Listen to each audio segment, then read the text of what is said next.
We participated in our first video game event, and these are a few things that we learned.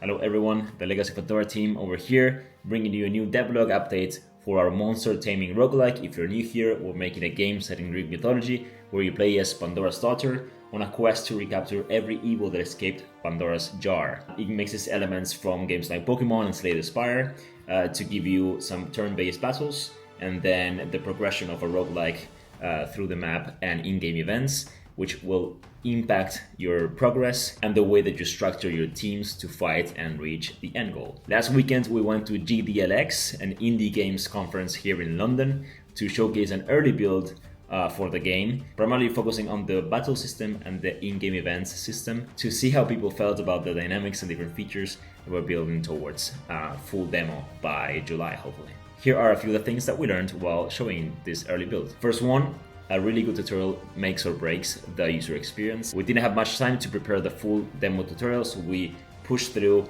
a very simplified version of it, and that meant that a few of the features or mechanics that we wanted to test were hard to grasp for people because it was very simplified at the beginning. So later on, when they were able to use those features, they actually didn't because they were not sure if that was a thing or not. So clear tutorial is important, and it's something that we're building towards next. Point number two, the UI was a bit confusing. Things like these icons over here, the rest and the sacrifice icons to each corner, they didn't know if that was for resting the whole HP and mana or only one thing. Also the sacrifice, some of them did not want to press it because they were afraid that just pressing it would trigger it, since the rest button was a one-click action.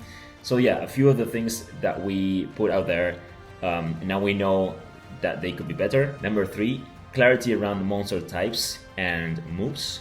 Some players would have loved to get a bit more information about what type their monsters were from the get-go in order to plan ahead and see what they would choose to action, or even like knowing what the enemy type was. We obviously don't have a bestiary just yet, but the bestiary, which you can see over here, is gonna give you that information as you play along. Number four, we wanted to see how much attention people will pay to the in-game events and the narrative behind them, because those events give you the chance to get evil points to evolve your monsters, but at the expense of making some choices that might affect you later on.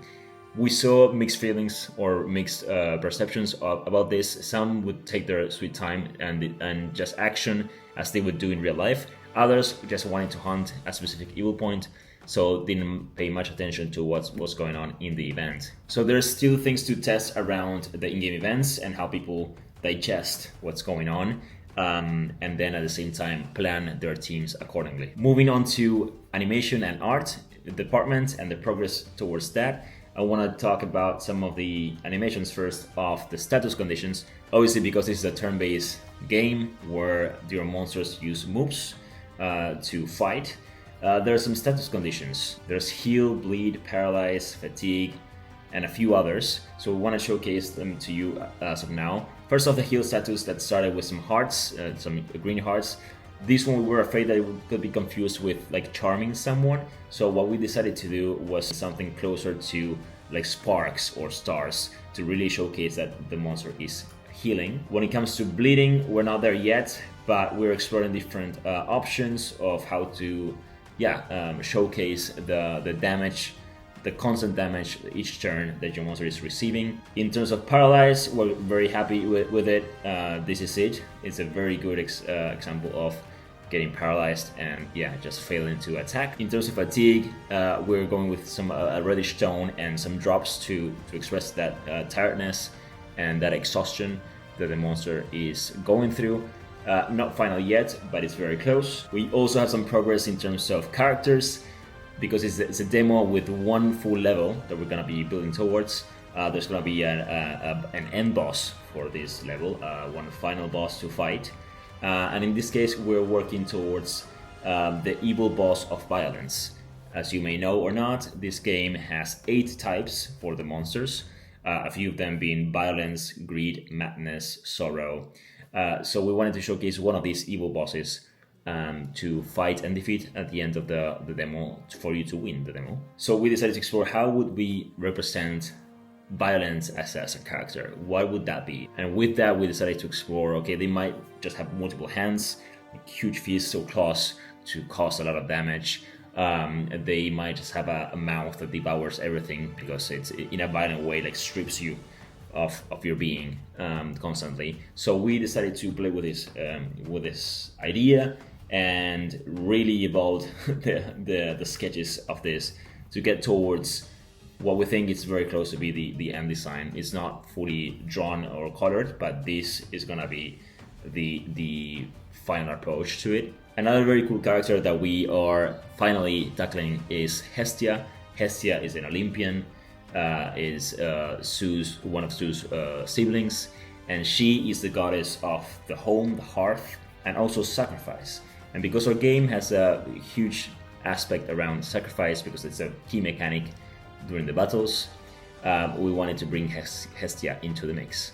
Basically, during a battle, you can press sacrifice and just sacrifice one of your cacodemons in order to boost the one that is actually in battle. The way we wanted to implement this around an Olympian, a Greek god or goddess in this case, was that Hestia is going to be the one that teaches you this mechanic or this possibility, because basically she's the goddess of sacrifice, so she's going to be the one that gives you the opportunity to potentially win in a very sensitive scenario or battle. One thing that is worth mentioning is that we are getting very close to getting our Steam page published. We're just waiting for Steam to accept a few formalities of documentation to verify the studio, and then connected to the Steam page. And talking about presents, we have now a landing page, creating a landing page for you to just see the summary of these main features and mechanics of the game. And if you're interested to potentially play the game earlier than others, it's the best game for you to keep in touch by registering your interest for Legacy of Pandora, and also saving a spot for the Kickstarter campaign that we're going to be running during the summer. The big next step to improve the build and get it closer to a full demo is implementing the proper tutorial, which we already have set the wireframes for it and the script. We just need to implement it. It's actually happening right now. As we continue to work with animations and different things that are being implemented or iterated, and then balancing improvements, we'll keep you posted with another devlog update soon enough. For now, that's the update of the month, and remember to give us a thumbs up. That helps us a lot to spread the news of Legacy of Pandora. If people know someone that likes monster tamers or roguelikes or a combination of both, please do share it with them. We really appreciate your help, and we'll see you in the next one. Thank you.